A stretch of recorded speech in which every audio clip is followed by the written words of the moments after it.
Há um ano, o mundo acompanhava um dos maiores desastres ambientais já registrados na história: o rompimento da barragem em Brumadinho. 259 pessoas morreram e 11 ainda estão desaparecidas. Além de conviver com as perdas e os traumas, muitos sobreviventes ainda esperam conseguir enterrar seus parentes. O Estúdio News começa agora.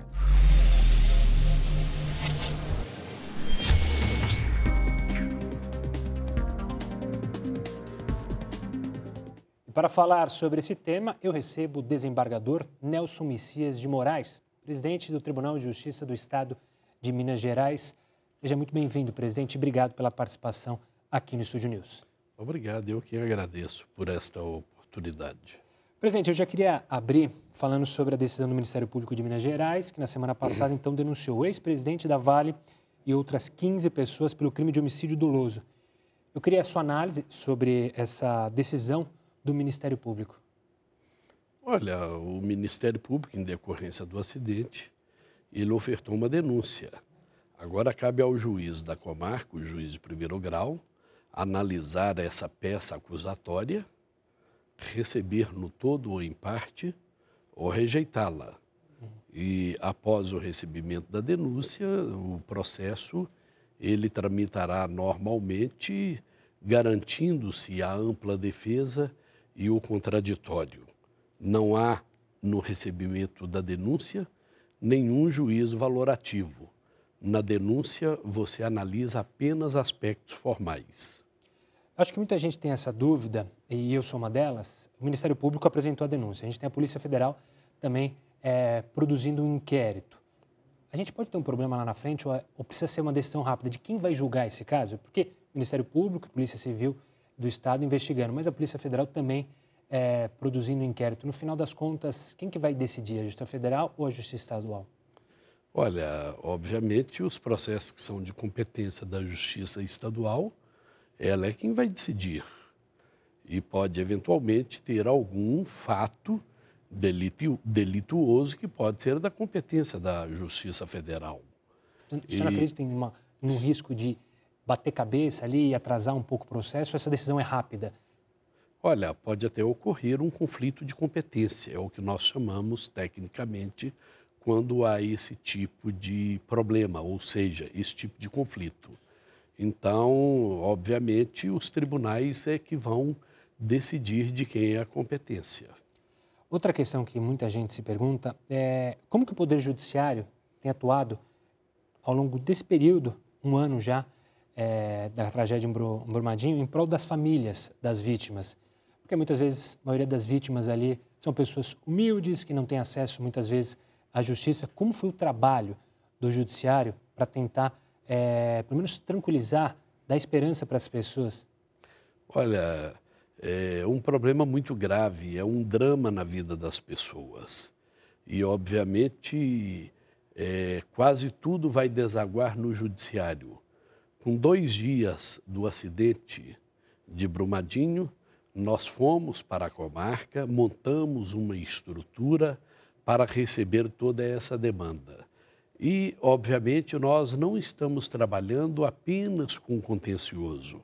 A Defensoria Pública, por exemplo, já conseguiu fazer centenas de conciliações homologadas pelos juízes através do Sejusc.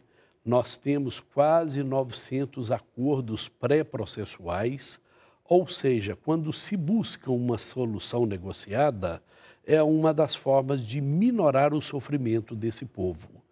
E à época, obviamente, nós implantamos toda uma estrutura para que pudéssemos receber adequadamente toda essa demanda.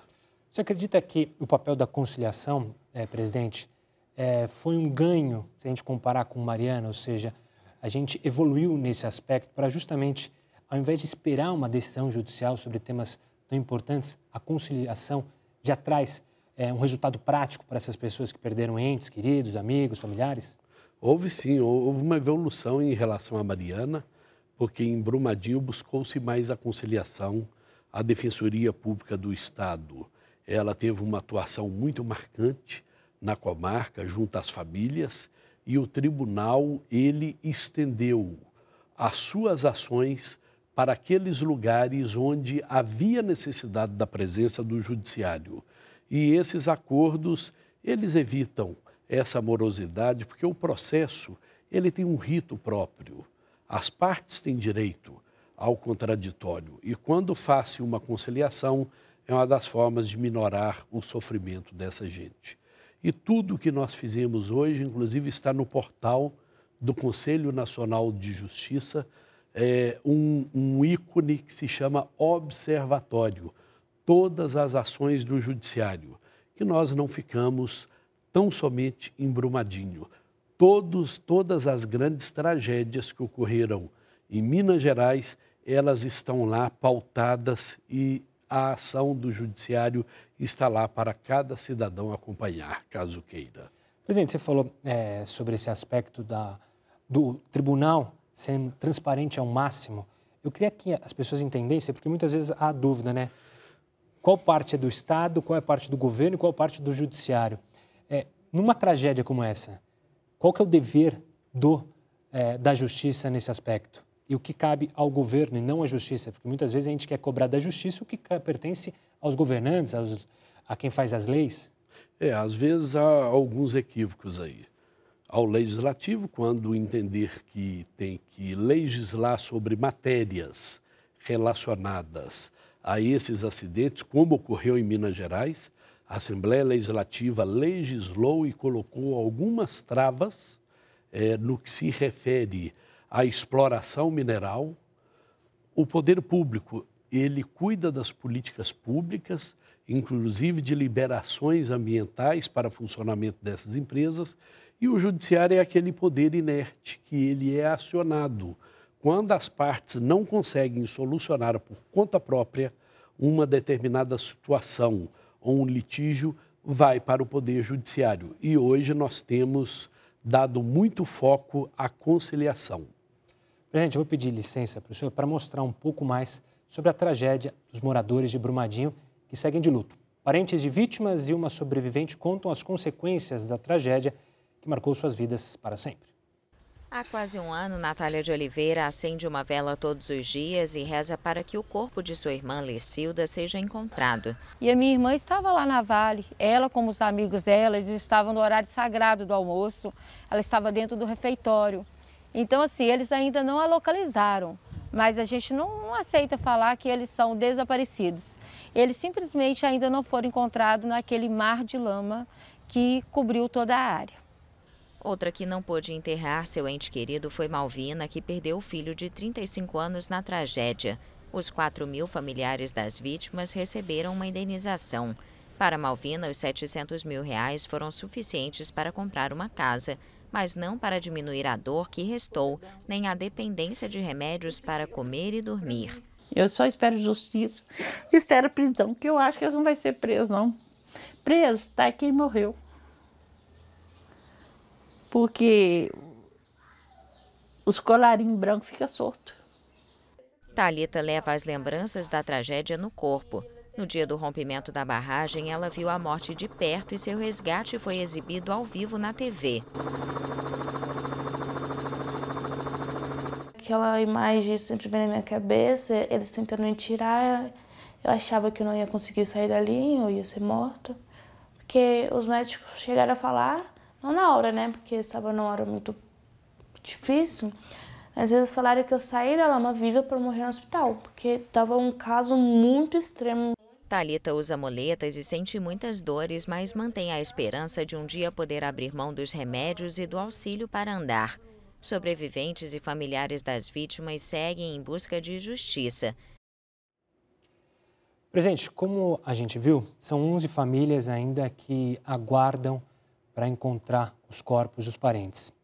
Na época da tragédia, muito se falou sobre esse vácuo judicial que pode acontecer, porque as pessoas estão desaparecidas e não são consideradas mortas. Eu queria que o senhor explicasse se isso existe ainda, isso de fato atrapalha, por exemplo, uma conciliação desses familiares com a própria Vale? Não, não traz nenhum prejuízo, porque a morte presumida, ela é prevista na legislação vigente. E se a pessoa estava lá trabalhando, estava naquele local, presume-se que ela foi vitimada por aquele acidente.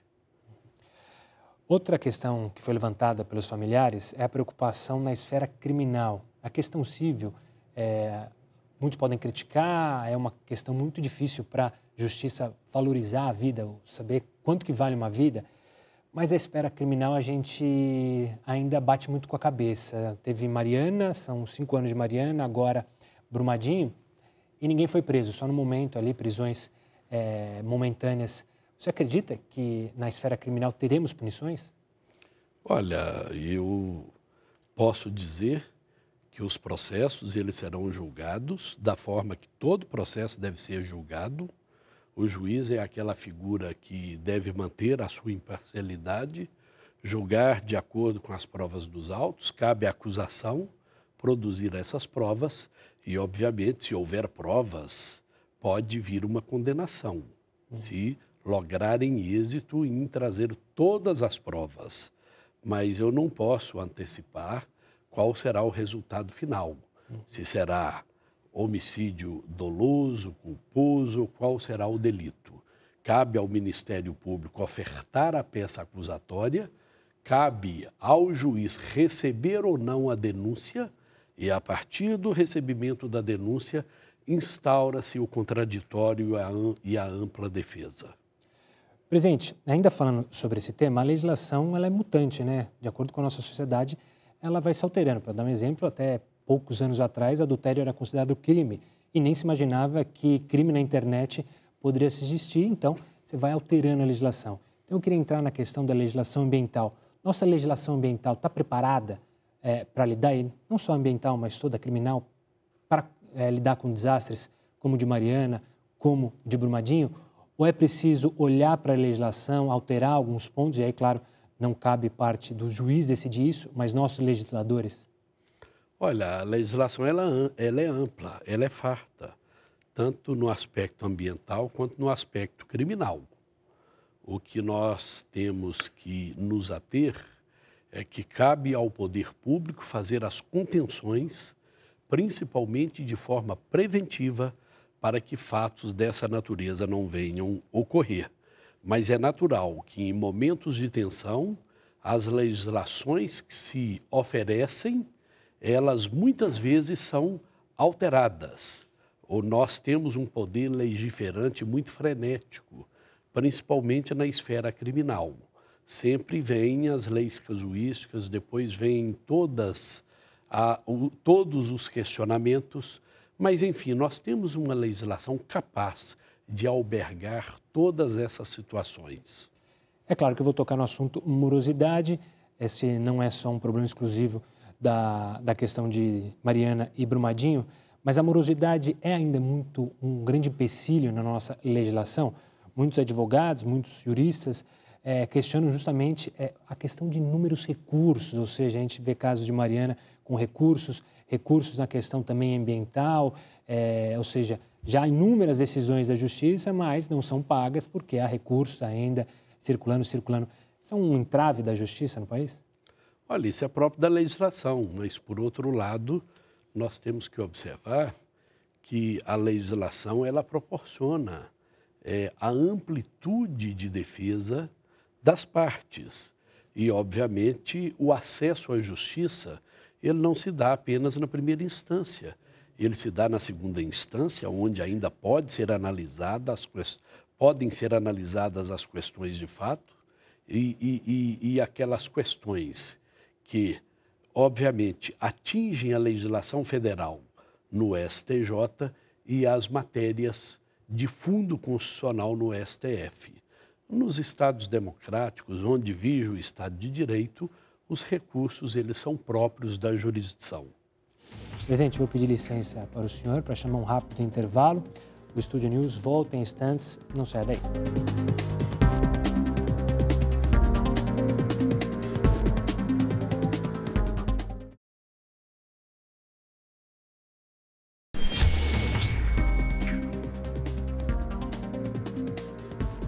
O Estúdio News está de volta e hoje eu recebo Nelson Messias de Moraes, presidente do Tribunal de Justiça do Estado de Minas Gerais. Presidente, logo após o desastre, as ações da Vale caíram imediatamente, mas um ano depois, o valor de mercado praticamente é o mesmo da Vale, ou seja, financeiramente a Vale seguiu adiante. Em compensação, a cidade de Brumadinho ainda sofre e muito. Quem vivia da pesca não pode mais pescar, quem tinha seu terreno também não tem mais como trabalhar, como ter seu gado. Enfim, como garantir que uma tragédia como essa, de fato, não ocorra? A gente acompanha Brumadinho e Mariana. Qual é o papel tanto da Justiça e do governo para evitar que, mais uma vez, uma tragédia não ocorra com uma mineradora? Em primeiro lugar, os órgãos governamentais, eles têm que fazer as contenções e estabelecer regras adequadas para que haja mais segurança nesse processo. Em Minas Gerais, por exemplo, pelo que sei, até aqui estão mudando todo o processo de mineração para se fazer a seco, como no Paraná. E, obviamente, os órgãos governamentais, eles é que fazem essa contenção. O judiciário, quando é acionado, quando o poder público não cumpre o seu papel, aí vem o Ministério Público, a Defensoria ou partes legitimadas para tal, acionar o judiciário para fazer a contenção. Então, o judiciário pode também, através de uma decisão, fazer algum tipo de contenção, mas elas, em princípio, elas devem ser feitas pelo poder público, pelo poder executivo, principalmente.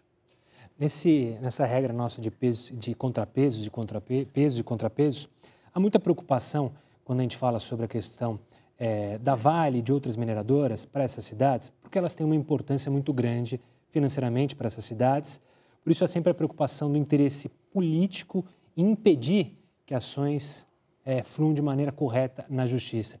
É importante uma justiça sempre atuante, um Ministério Público sempre atuante para evitar que interesses políticos impeçam punições? Claro, é por isso que o Estado ele é formado na forma como preconizou Montesquieu. O Executivo, o Legislativo e o Judiciário. Dois desses poderes, eles são legitimados pelo voto popular. O Executivo, o Legislativo, o Judiciário é legitimado pela Constituição do seu país. Por que assim quis o legislador?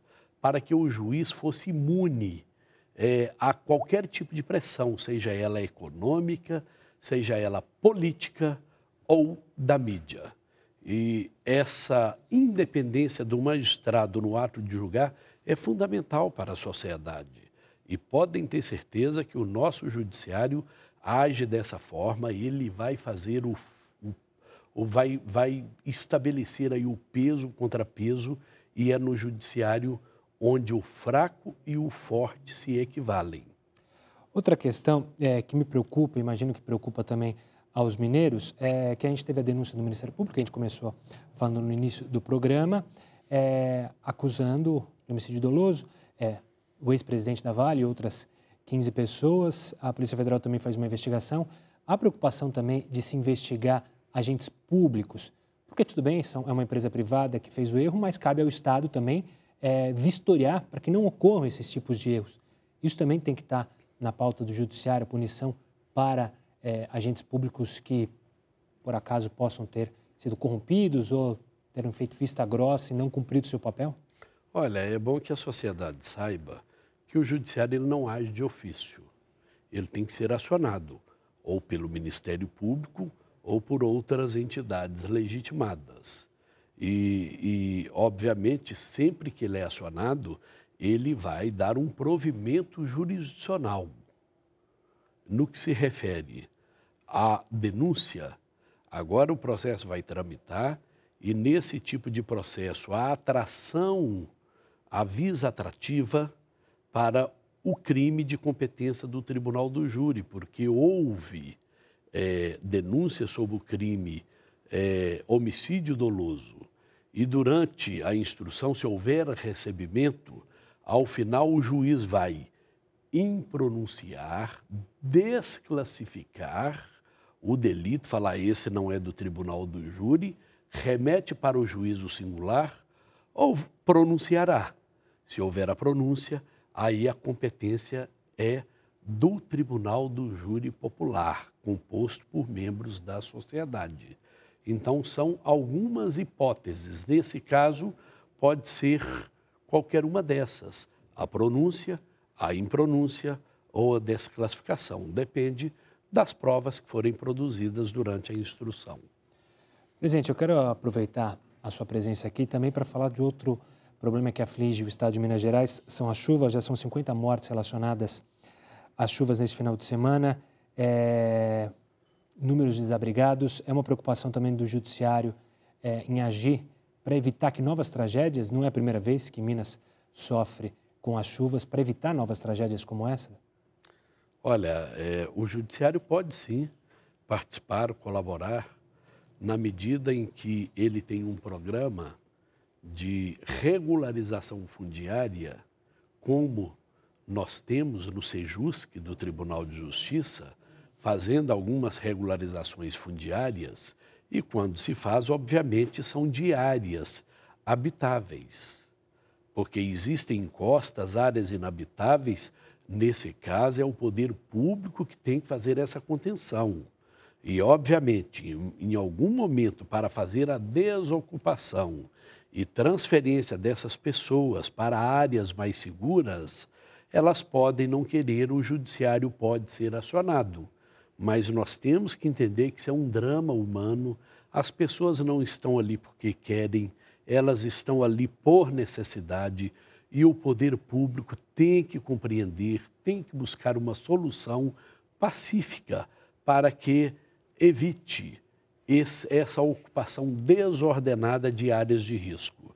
Eu pude ver na Grande BH, ainda ontem, olha, são áreas praticamente inabitáveis, mas as pessoas não têm onde dormir, onde abrigar a sua família, elas vão procurando um pedacinho de terra aqui, outro ali. Eu vi na Zona da Mata que tragédia marcante na vida daquelas pessoas. É muito triste, por isso que o poder público tem que agir por antecipação. Presidente, o senhor está à frente do Tribunal de Justiça desde 2018. Qual o balanço que a gente pode fazer, que o senhor pode fazer do mandato até aqui? Olha, o judiciário ele tem que se modernizar, ele tem que entender que tem que quebrar esse hermetismo que existe no judiciário. Nós temos que entender melhor qual que é o anseio da sociedade e o que a sociedade espera do judiciário. A sociedade espera de nós independência, equilíbrio, isenção e celeridade. E para proporcionarmos celeridades processuais, nós precisamos de uma boa estrutura física de pessoal, mas nós precisamos investir também em tecnologia. E neste 1 ano e meio de gestão, nós que assumimos o tribunal com apenas 12% de processo judicial eletrônico, em 1 ano e 1 mês nós atingimos os 100%.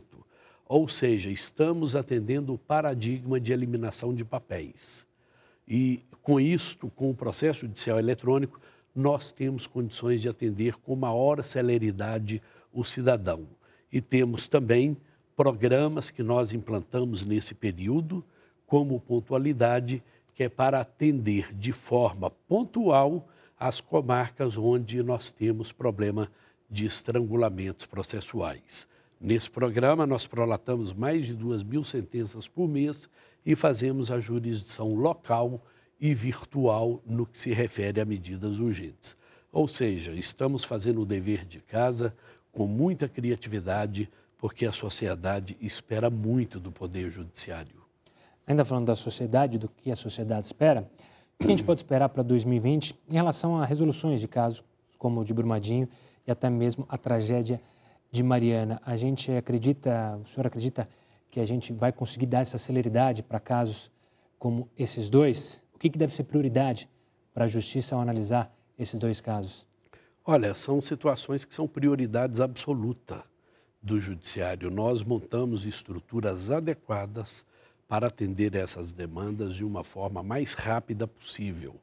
E a sociedade e esses afetados podem ter certeza que o Judiciário está com essa situação no radar 24 horas por dia para atender bem essa população. Presidente, o senhor escreveu um artigo recentemente falando sobre a justiça do futuro. Na sua opinião, na sua visão, quais serão os principais desafios que a profissão e como a gente, como sociedade, está preparado para enfrentar? Olha, a justiça do futuro, ela exige muito de nós, principalmente a sua modernização. E, obviamente, a máquina jamais substituirá o homem, porque o homem, quando ele julga, quando ele decide, ele não coloca ali, naquele momento da sua decisão, apenas os seus conhecimentos jurídicos. Ele coloca também a sua sensibilidade de julgador, a sua sensibilidade jurídica e a sua sensibilidade humana. Nós temos que estarmos preparados para enfrentar ou para nos modernizarmos de forma adequada para que não nos percamos no meio do caminho. Presidente, quero muito agradecer o senhor pela participação aqui no Estúdio News, falando sobre casos tão delicados, sobre as dificuldades das vítimas e também o trabalho da Justiça, principalmente na questão de Brumadinho e de Mariana. Mais uma vez, muito obrigado pela participação. Eu que agradeço, Gustavo, por essa oportunidade. O Estúdio News fica por aqui. Eu recebi Nelson Messias de Moraes, presidente do Tribunal de Justiça do Estado de Minas Gerais. Você pode acompanhar essa entrevista também pelo Play Plus. Semana que vem tem mais. Até lá!